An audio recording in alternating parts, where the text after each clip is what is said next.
Cameras rolling when you're ready. Okay. And you guys are ready. My name is Joaquin Castro, and I'm Congressman from San Antonio, Texas, and I'm chair this next term of the Congressional Hispanic Caucus. And the Congressional Hispanic Caucus is leading tomorrow a CODEL or official delegation to investigate the circumstances and conditions surrounding the death of the 7-year-old girl, Jacqueline, at the Lordsburg Station in New Mexico.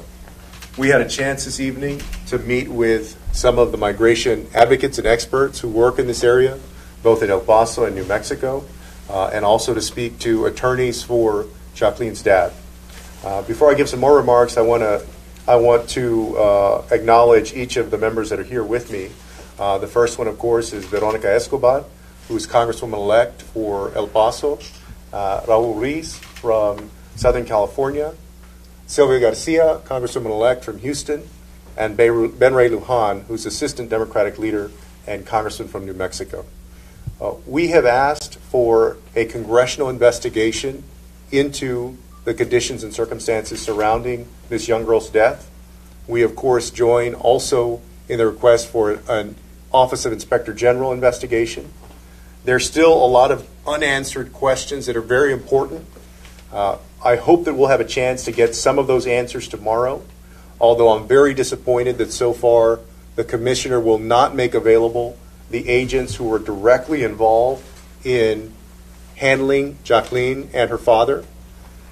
We hope that by tomorrow afternoon, perhaps they'll reconsider that.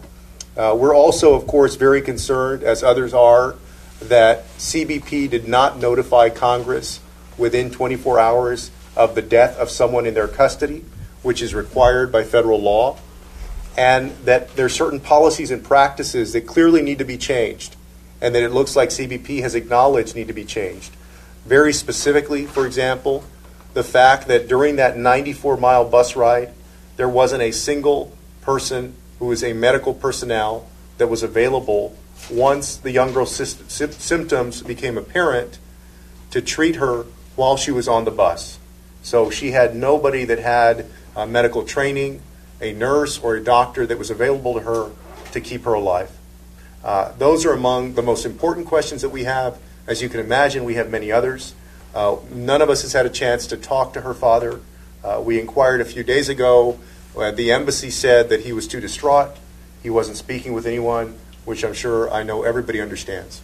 With that, we'll take some questions in a minute, but would first like to call on Veronica Escobar here from El Paso, and then the other members will have comments as well. Thank you, Congressman. I want to acknowledge your leadership, Congressman, Chairman. It's so important that the Congressional Hispanic Caucus take a lead role in so much of what is occurring here on the U.S.-Mexico border, and I'm very grateful to my future colleagues for their interest, their compassion, and their desire to get to the bottom of all of this. I also want to recognize Bob Moore who wrote the piece for the Washington Post. Nick Miroff, and Nick Miroff. Without your story, Jacqueline's story may never have been made known to members of Congress or to the American people. And so the work that you all are doing is really critical to those of us who want to ensure that we are a compassionate nation. Tonight, my future colleagues were able to hear from local advocates, attorneys, human rights activists who've been working on the U.S.-Mexico border for decades. And they got a very good big picture view of what we in El Paso and those of us on the U.S.-Mexico border have been dealing with for many, many years, but which has been escalated over the last couple of years. They learned about the way that our government is making it far more difficult for refugees to legally, lawfully seek asylum in our country, to exercise their right to request asylum protection from the United States. And these families are instead being driven to far more treacherous crossings. And we have a hand as a country in what is occurring on the other side of that border. And so I was grateful also for the local advocates and activists and attorneys who spent time helping paint that bigger picture that Americans need to know about so that we can understand how we got to this point where a 7-year-old girl died in our custody? Congressman Reese. Excellent. My name is Raul Reese. I'm a physician, emergency medicine board certified trained physician. I'm also the chair of the CHC Health Task Force, and I'm here focusing on the health care capacity once an immigrant or asylum seeker is in our custody, and the health care, mental as well as physical health care that they receive. There's a lot of questions, a lot of concerns. It is very difficult for me as a professional to think that a 7-year-old child went from normal to a seizure within 8 hours and died soon afterwards. And so there must have been some signs and symptoms during that care once that she was under our custody that should have alerted us to, or the CBP to get more care. And those are the questions that I have. What are the capacity that the Border Patrol, Department of Homeland Security has in caring for these individuals. Yo soy el doctor Raúl Ruiz, hablo español, soy un médico de emergencia y también soy el director del Comité de Salud adentro del Comité del Caucus de Hispanos en el Congreso, y estoy investigando el cuidado de salud a los niños y a los inmigrantes que están buscando auxilio en este país, porque fue una tragedia que una niña de 7 años murió adentro del cuidado del sistema de inmigración, y es algo como médico dentro de un hospital. Cuando un niño muere, nosotros tomamos pausa para preguntar por qué murió, qué podíamos hacer diferente para evitar la muerte y en qué podemos aprender de esta situación para prevenir otra persona, otro niño de morir. So, and I just mentioned in Spanish the approach I take as an emergency physician once there's a death in the emergency department is emergency personnel pause and they debrief and they ask the questions. What caused the death? What could we have done differently to have prevented her death? And what could we have learned from this experience to prevent future deaths? And so I think that's the medical approach that we're also taking here to ensure that this doesn't happen again. Sylvia? I'm Sylvia Garcia, and I'm from Houston, and I'm pleased to be here with my colleagues joining in this. And I think for many of us, what's going to be key is that we have a full, complete, independent investigation. An investigation that will look at everything from top to bottom and leave no stone unturned to make sure that a tragedy like this doesn't ever occur again. First, find out how did this happen, who did what, who didn't do what, and try to make sure that we resolve that through regulation, through law, through better guidelines, better protocols, to make sure that it doesn't ever happen again. No family should be put through this kind of tragedy. It's a tragedy that could have been avoided, in my judgment. We're here to learn more. We're going to look at all sides and make sure that we get to the bottom of it.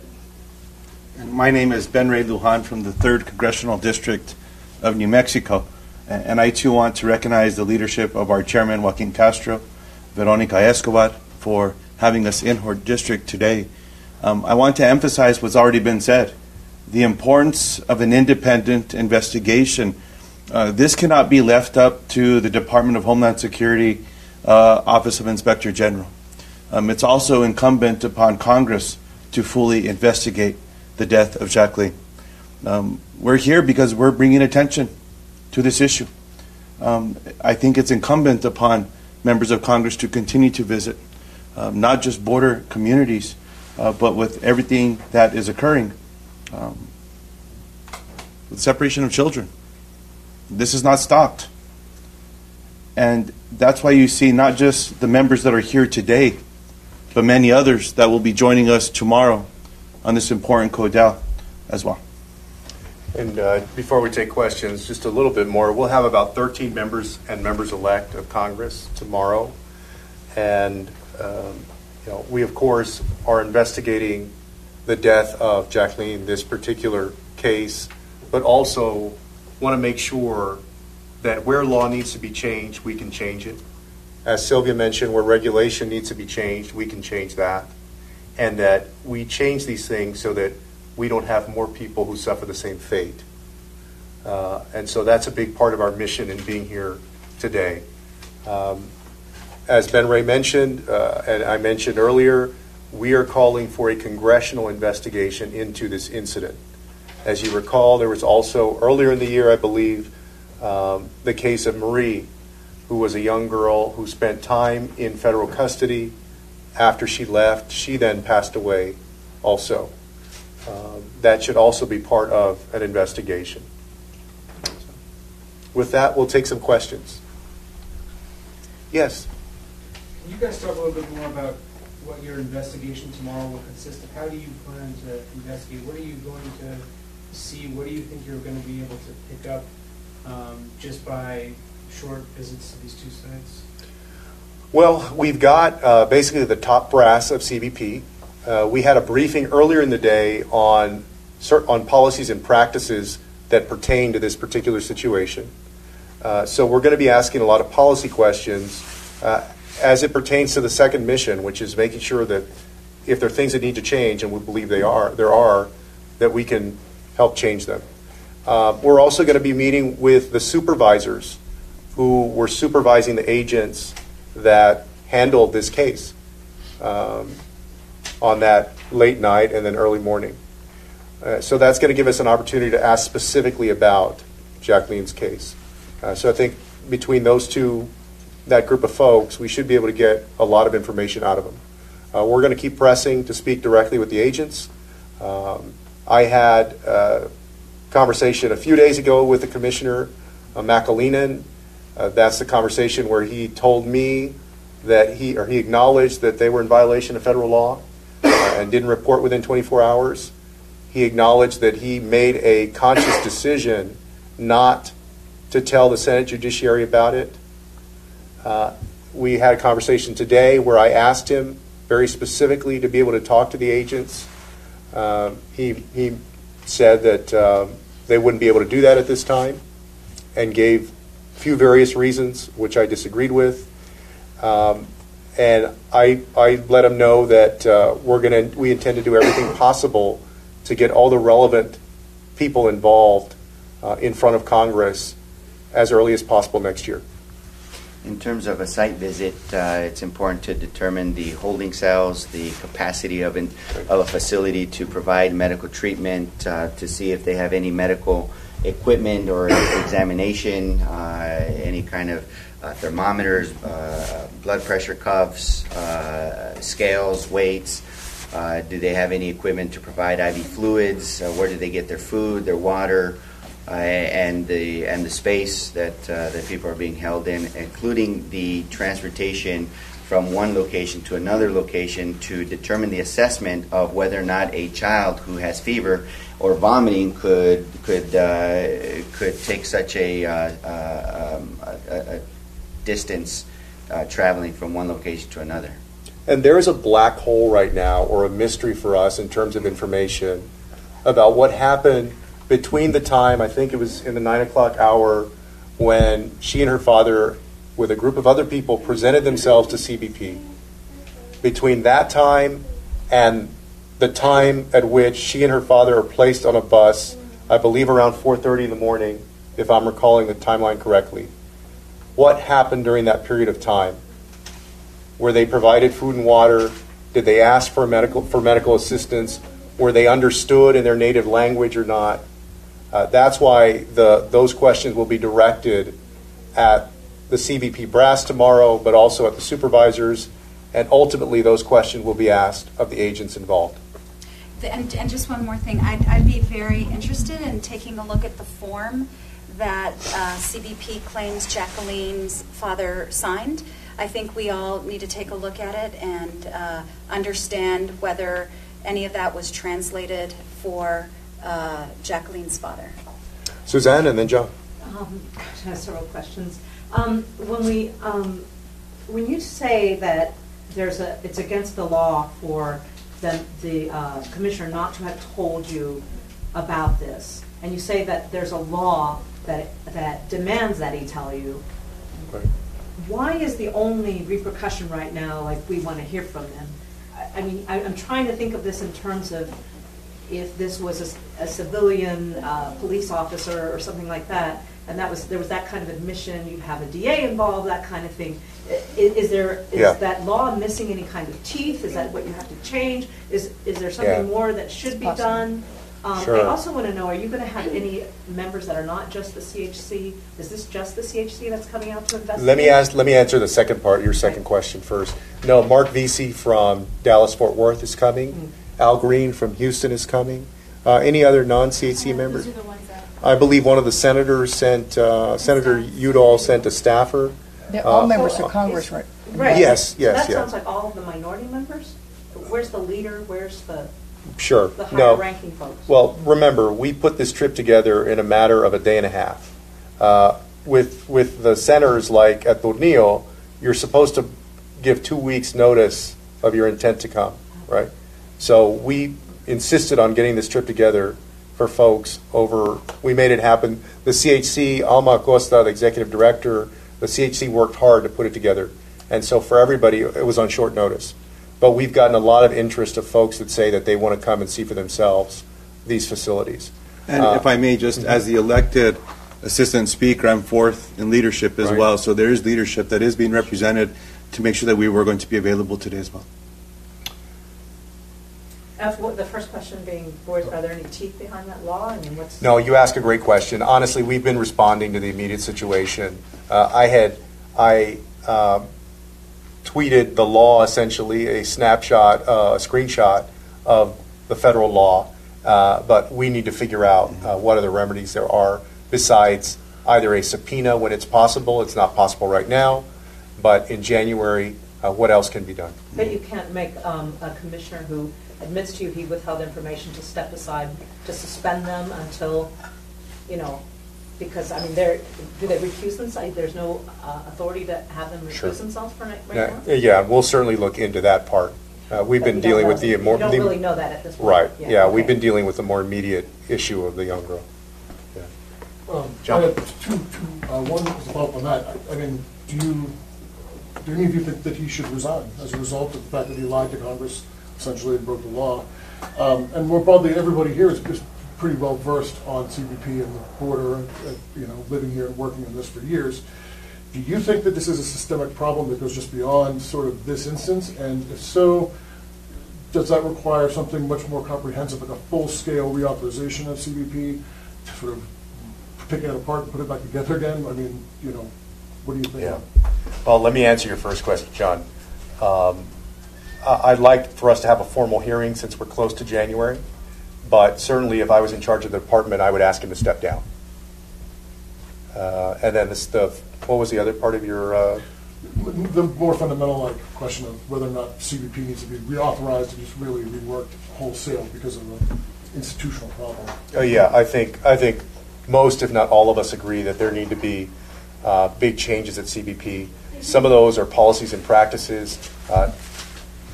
Many of them are not necessarily political, so to speak, like having medical personnel on a bus where you're transporting people, especially young children.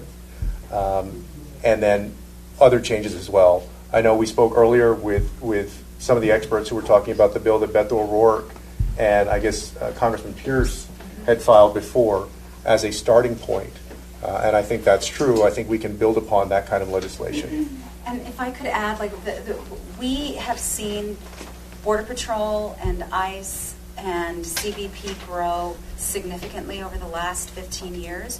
What we have not seen has been growth in accountability and transparency, and that has been the frustrating part for those of us on the ground, is as this federal law enforcement arm has continued to expand over time, there's been little or no recourse for civilian interaction. There's been no consequences. And so that's really where a lot of the reform can and should take place. Congressman Ruiz, the administration's response to this has been essentially, it's not our fault.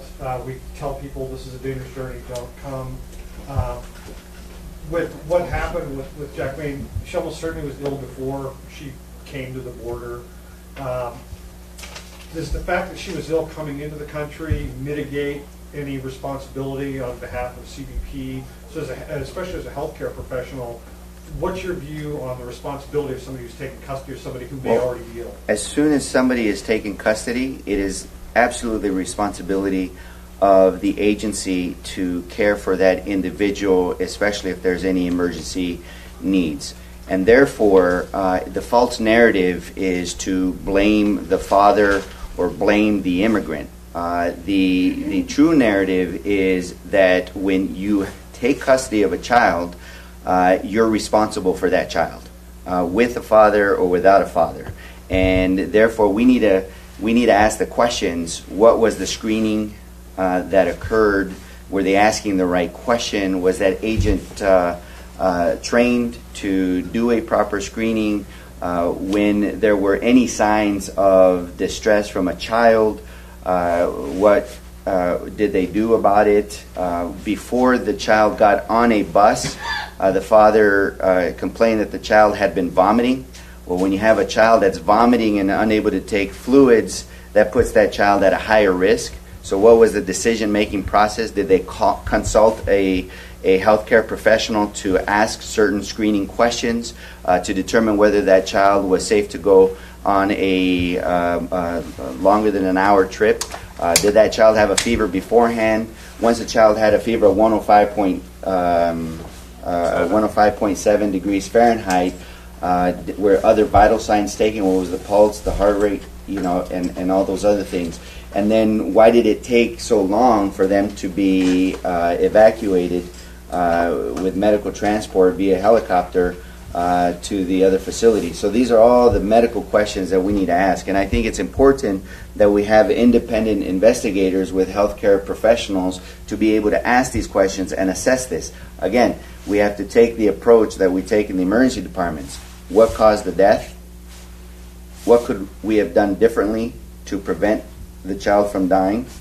And what can we learn from this experience so that we can prevent future case scenarios like this? Any other questions, y'all? I have Yes. two questions. One, so she was separated from her father. Do we know why she was separated from her father? And then the second question is, the statement that the family put out contradicts the statement that the administration put out. What's the contradiction as far as? The family said that she was fed, And that she did get that water. she did get water. Right. And I have not seen whether CBP has corrected their first statement. I don't know whether they have. If they have, I missed it. You're right. Her attorneys have said that it was false to say that she had not had water on the journey, on the trip, or had not been fed. There's obviously a conflict of facts there, so we need to get to the bottom of that. And the separation part, I believe that she and her father were put together on the bus. They were on the bus together. Which period were you talking about in terms of separation? I heard The helicopter. that she had passed away at a point where she was... He was taken to the hospital after her, and from what I read, at least, they're claiming that there was not room on that medevac helicopter for the father to accompany her. We'll certainly be asking about that tomorrow. Is there anything that the general population can do to make sure that this investigation happens? Is there anything that people who are, watching, what can everyday people do? I think that people should speak up and let their elected officials know, Republican or Democrat, from all over the country, that they care about this child's life and they care about these issues, particularly as we move into a new Congress. One more? Does this have any impact on the negotiations on the border spending to avoid on the spending to try to prevent a government shutdown at the end of the week? Are we going to have a government shutdown? That's two questions. I think all of us hope that we don't, but I've not had a chance to talk to Speaker-designate Pelosi about whether this issue has come up in the negotiations. And look, as we approach the end of the week, our Republican colleagues control the House, they control the Senate, they control the White House. Speaker-designate Pelosi has been very clear that Democrats are willing and ready to work to make sure that we get this done, that we keep the government open, As a matter of fact, Speaker-designate Pelosi and Leader Schumer were very clear in the negotiations that were televised. There were two options that were put on the table. Press reports are suggesting that Republicans are encouraging the president to take one of the two, if not, at the very least, to come forward with a short-term funding bill. So there are at least three options on the table that Republicans can take to do the responsible thing and keep the government open and prevent a government shutdown. All right, y'all. Thank you all. We'll see you tomorrow. Thank you. Oh, sorry, go ahead. How are you? I know. Dude, I've been in that position. I'm only lucky I have a photographer today because it's such a big story.